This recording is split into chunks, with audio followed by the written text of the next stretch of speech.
हमसे पूछा जा रहा है कि कौन सी दो लाइनें हैं जो कि आपस में परपेंडिकुलर हैं, एक दूसरे से उम्मूद बना रही हैं, यानी कि 90 डिग्रीज के एंगल पे। याद रखिए, अगर दो लाइंस आपस में परपेंडिकुलर हों और उनमें से एक लाइन, बल्कि मैं ये बना भी दूं, अगर ये फर्ज कर लीजिए ये एक स्ट्रेट लाइन है, कुछ इस तरह से गुजर रही है, और दूसरी स्ट्रेट लाइन में कहता हूं उसकी परपेंडिकुलर है और इस तरह से गुजर रही है, तो वो किसी उस लाइन को काटेगी तो सही, लेकिन साथ साथ 90 डिग्रीज के एंगल पर वो दोनों लाइनें एक दूसरे को काटती हुई गुजरेंगी 90 डिग्री के जाविये पर, 90 दर्जे के जाविये पर।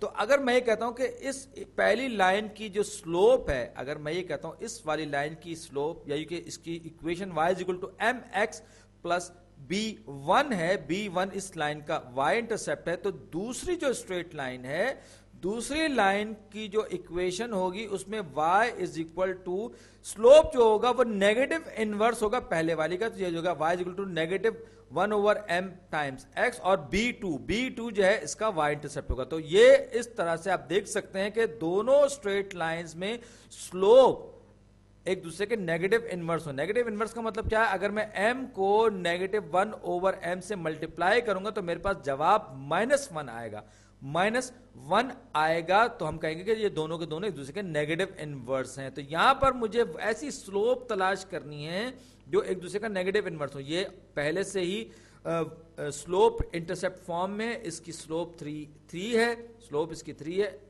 और y इंटरसेप्ट इसका -1 है, लेकिन अभी y इंटरसेप्ट की मुझे जरूरत नहीं है।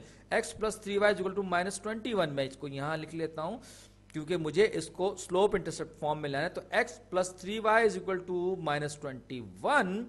अब मैं दोनों साइड से मैं पहले x माइनस करूंगा तो क्या हो जाएगा, लेफ्ट हैंड साइड पे तो x कैंसिल आउट हो जाएगा, यहां रह जाएगा 3y, और राइट हैंड साइड पे हो जाएगा नेगेटिव x माइनस 21।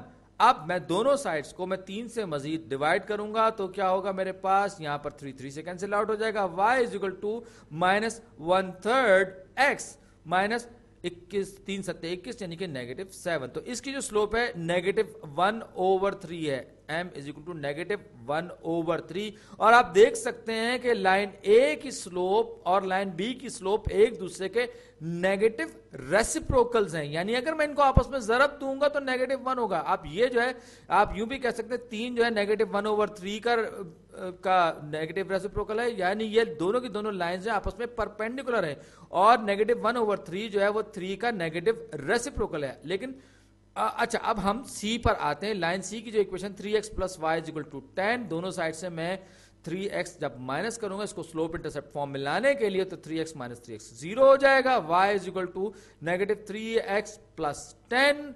तो इसकी जो स्लोप है वो -3 है, ये इसकी स्लोप जो है वो -3 है। अब आप गौर कीजिए, तो ये जो स्लोप इसका नेगेटिव है, इसका नेगेटिव है, लेकिन रेसिप्रोकल नहीं है, और इस B वाली का रेसिप्रोकल है लेकिन नेगेटिव नहीं है, जबकि नेगेटिव रेसिप्रोकल की शर्त एक साथ पूरी होना जरूरी था। तो लाइन A और B एक दूसरे